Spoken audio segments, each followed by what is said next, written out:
Ռիփսիմե Ջեբեջյան։ Շնորհակալություն, պարոն Կարապետյան, ես նախորդ հարցը մի քիչ ավելի ուղիղ կտամ, քանի որ ձեզ քննադատում են այդ մասով իշխանականները։ Դուք պատրաստվում եք մեր պետությունը սարքել միութենական կազմի մեջ մտցնել, սարքել գուբերնիա, այդ ճիշտ է, թե չէ։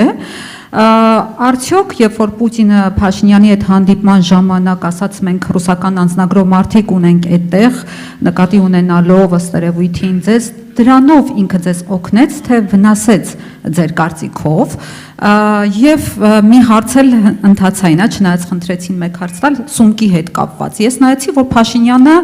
այց ունեցել է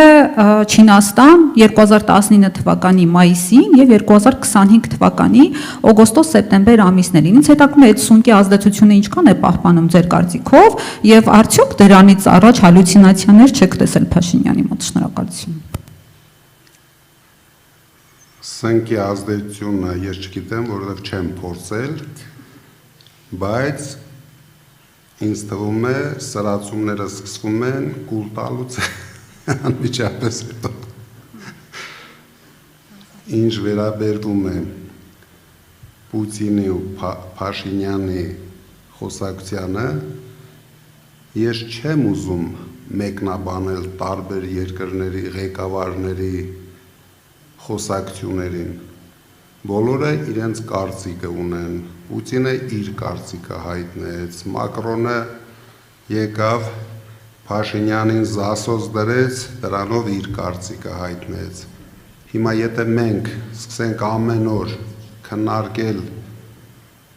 տարբեր երկրների ղեկավարների խոսույթը, ում հետ մենք շուտով աշխատելու ենք եւ ստեղծելու ենք լավ հարաբերություններ,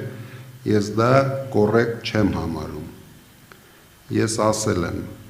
Փաշինյանի իշխանության կատարած ապօրինությունների մասին այսօր խոսում է ամբողջ աշխարհը։ Ռուսաստանում դա արվեց ամենաբարձր մակարդակով։ Դա չի նշանակում, մենք չգիտենք Մակրոնը ինչ է ասել Փաշինյանին։ Այ որ իմանանք ինչ է ասել, տեսնեք, որ նորից խոսել են անարդարություններից, ապօրինություններից։ Մյուս հարց։ Գուբերնիա եւ միութենական պետության կազմի մեջ մտցնել։ Մենք դարձնելու ենք Հայաստանը տարածաշրջանի ամենազարգացող, ամենաակտիվ, ամենագեղեցիկ, ամենահարուստ երկիրը։ Մնացած բոլոր խոսույթները դա իրենց մասին է։ Հենց Փաշինյանը վերընտրվեց, մենք ոչ թե Ռուսաստանի գուբերնիա ենք դառնալու ենք Ադրբեջանի գուբերնիա, քանի որ հիմա ինքը հանդես է գալիս Ադրբեջանի մարզպետի դերում։ Շնորհակալություն, այսօր է